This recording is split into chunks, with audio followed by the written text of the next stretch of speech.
After the Aquifers, we certainly hadn't expected to see Kane again, let alone here. She wanted the same thing we did. The data drive on Deimos. Better yet, she knew where it was. It was moved from the safe house to a CIA black station in the quarantine zone. Did she say why Gojulan was trying to kill her? It wasn't Gojulan. Julan was a puppet of Deimos, and Deimos wanted Kane dead. Guess he didn't like her very much. Did you trust her? No, not yet. Our guard was up, but if she could get us to the black station, it was worth a shot.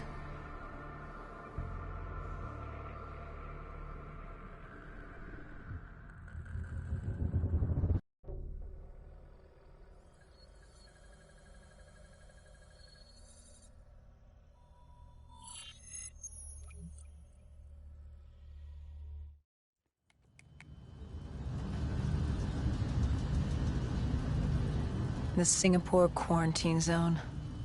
We never thought we'd be back here. Bad memories? You know damn well it certainly wasn't good ones, Doc.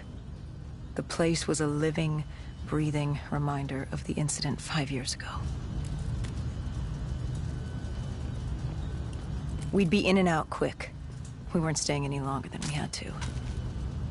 Find out who this Deimos asshole was and get the hell out of Dodge.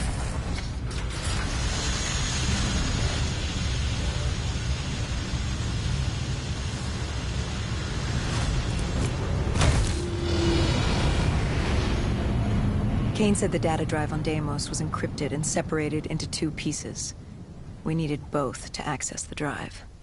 Like a lock and key. The lock, I assume, was at the black station. Where was the key? The key. That was down by the docks. Undead Central. Heavy hostiles. We brought a DNI-equipped micro-missile launcher. Couldn't be too careful. That and Command had prepped a drone strike to wipe out most of the dock. But with the high winds from the incoming superstorm, well, no guarantees it'd work. We grabbed our spike anchors in case we needed to be nailed down. After the docks, our rendezvous with Kane was set for an abandoned police station. Hendricks took point.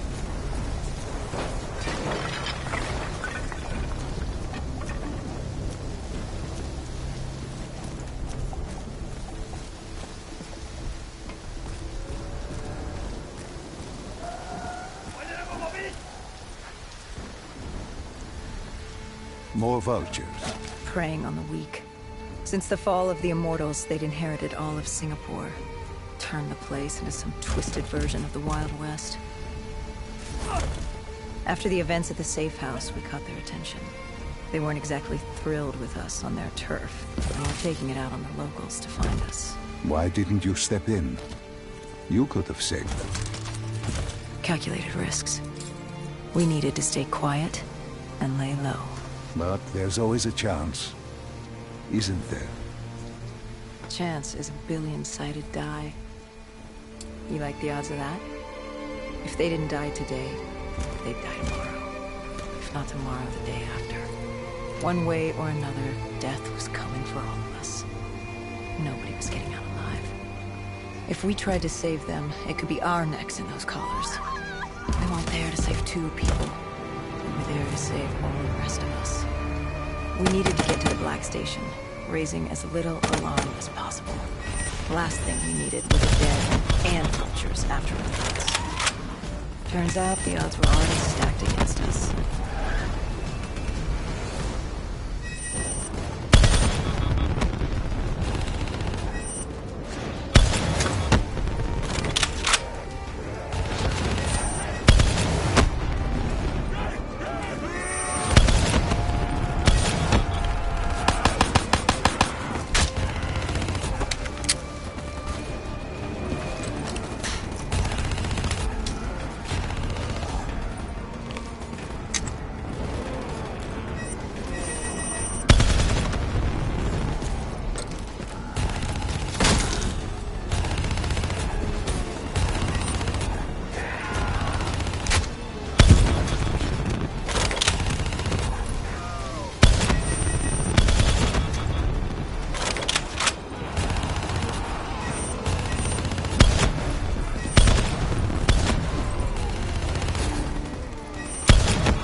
winds were picking up.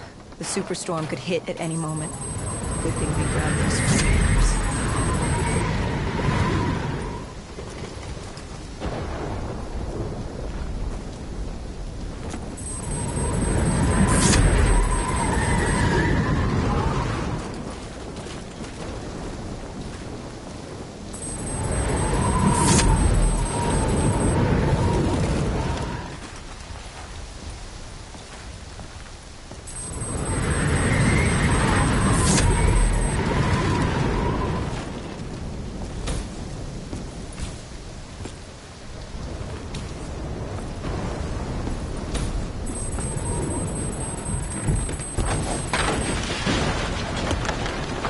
The plan was to wait on the drone strike. Once it did its part, we'd move in. The missiles weren't effective. Wind too strong. And now that ocean liner looked like it was about to rip free. That thing would pulverize the dock, taking the data drive with it. Hendricks said, fuck it. We were built to kill the dead. No reason to switch it up now.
We secured the first part of the drive and uploaded the information to Kane.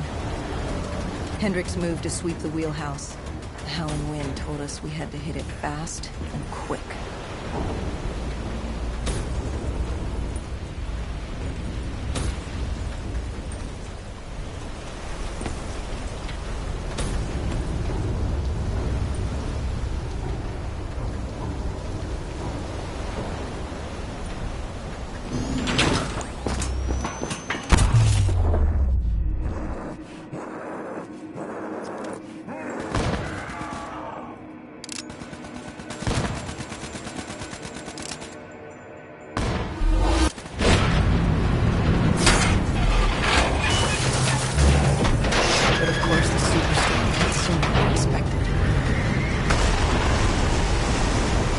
barge ripped free and barreled towards us. For dear life.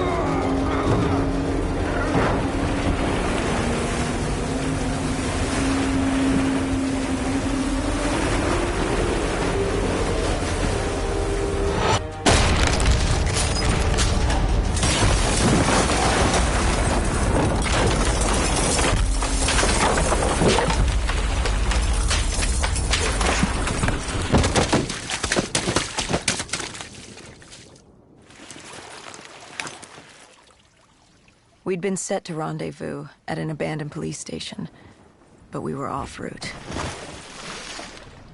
We cut through the flooded subway to save time.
With the dead cleared out, we moved toward our rendezvous.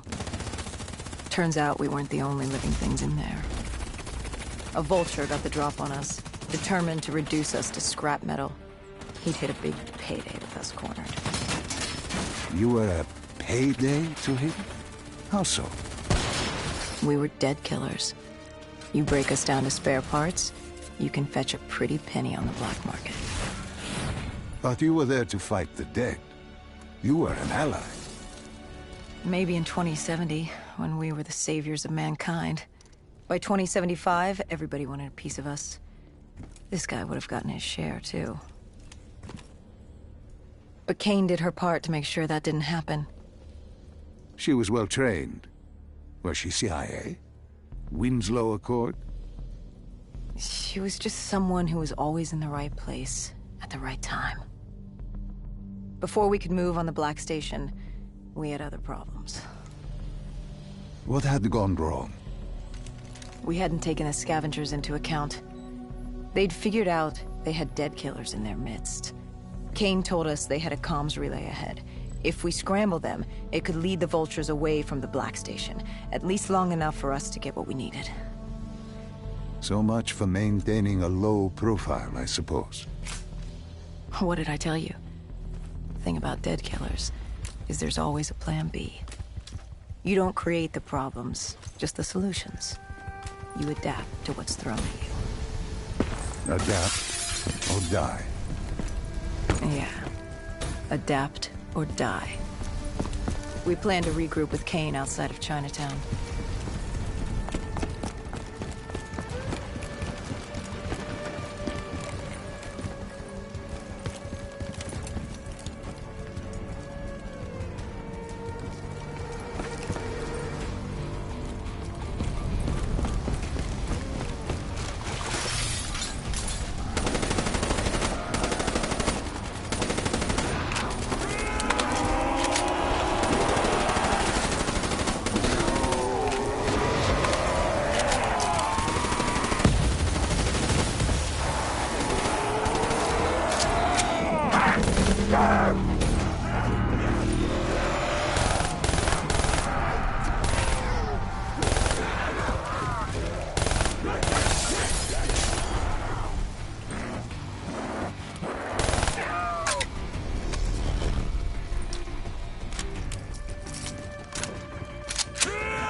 With their comms scrambled, we had one less nuisance to deal with at the Black Station.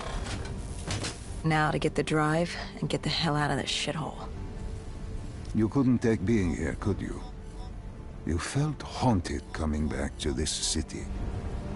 The feeling had latched onto me at the safe house. Like I was being watched. Something had their eyes on me. Something? Not someone? And I just felt something pulling me, guiding me. I couldn't shake it. Our rendezvous with Kane was just ahead.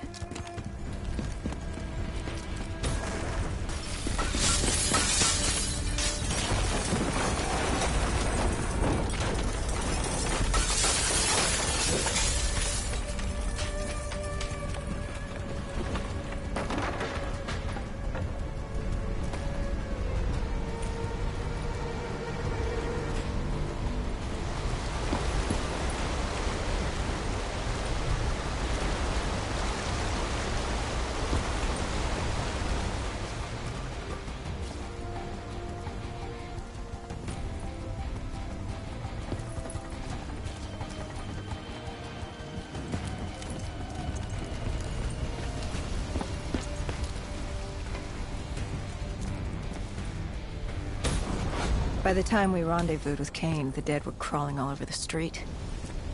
What was Kane's plan? Hit him in the gullet, then bag and tag. Gotta admit, the girl wasn't afraid of a fight. She seemed to welcome it. relish it. Like yourself. Like a berserker. Like a dead killer.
What did you find in the Black Station? Slaughtered CIA staff. We weren't the only ones looking for the data drives. It was a gruesome scene. Kane quickly assembled the drive. What did you learn? Did you find the information on Deimos? We found a dossier. A diary, really. A living testament of what happened 15 years ago, and in the years since.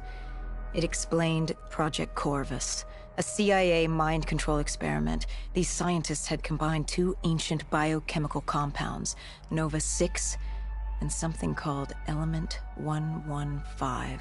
They fused them together, created a chemical cocktail, and injected it through their test subjects' DNI. They wanted to control them. Control them?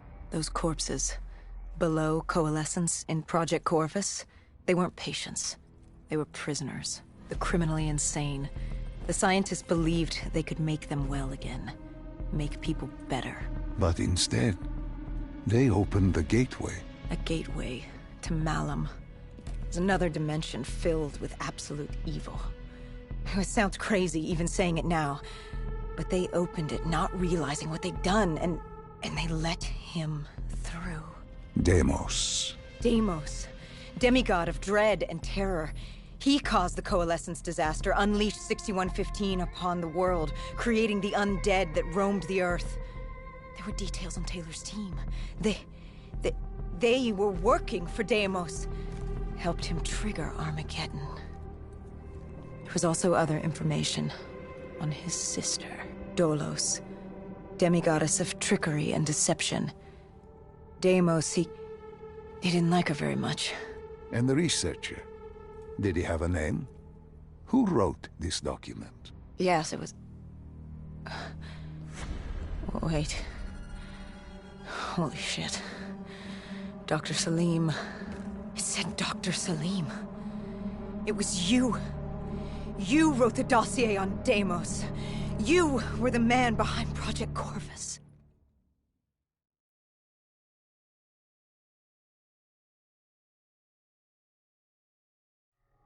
Why didn't you tell me? You created Project Corvus, wrote the report. You pulled me along like you had no clue what I was talking about. If I had told you, the impact would not have been the same. You know that. That you could not recall is no fault of mine. After the Black Station, we had to find you.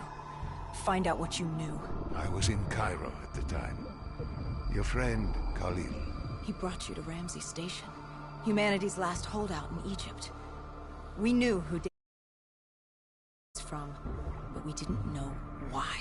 He'd taken over the world, but to do what? To find out why, we had to talk to you.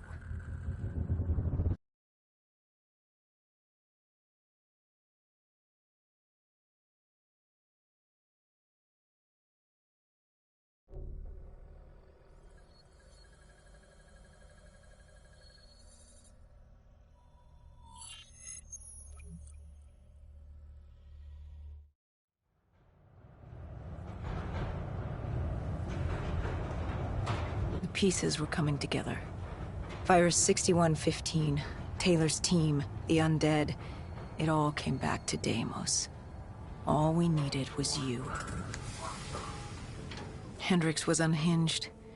The idea his friends betrayed mankind to help a demigod. The concept alone was insane, let alone his friends' involvement. Kane was in it to the end.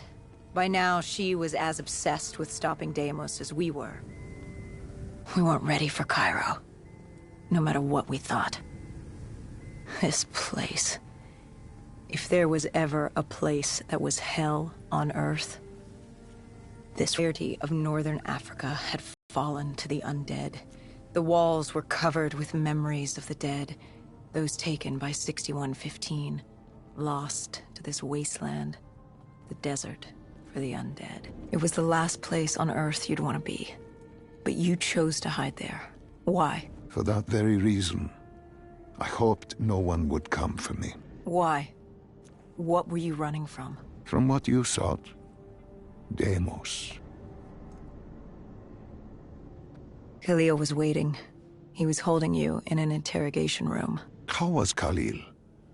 Happy to see you. It wasn't a warm welcome. As far as he was concerned, we owed him one for grabbing you. More than a few men gave their lives to bring you in.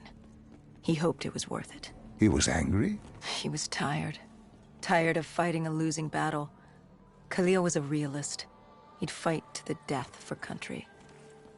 But he knew what was coming. And what was coming? Extinction. The undead changed everything. The NRC were hit first and hardest. We saw that in Ethiopia. The damage done by the dead didn't even take into account what the water wars did. When the continent dried up and the Nile River Coalition took war to Egypt over the Nile, the last water supply. They were so busy fighting they didn't realize it, too, had dried up. With the rise of the undead, how do you fight an enemy that doesn't need water? Khalil's rage wasn't misplaced. It wasn't personal. He was just barely holding on. What did you hope to learn from speaking to me? How to stop Deimos. Everyone has a weakness. The whole base was on edge. You could feel it in the air. The dead were moving on Ramses. An assault was imminent. Khalil didn't know how much time we had with you. Hendricks demanded to know why we weren't informed. How did Khalil respond to his anger? WA command was down. How was he meant to get his message through? Besides, they still had their dead system. They used to knock enemy aircraft out of the sky, but now they were used to eviscerate the undead. If any came too close, the laser cannons would take them out. Khalil led us to interrogation. He warned us our time was limited. No telling when the dead might attack. But if we could get answers out of you, maybe we could find a way to fight back.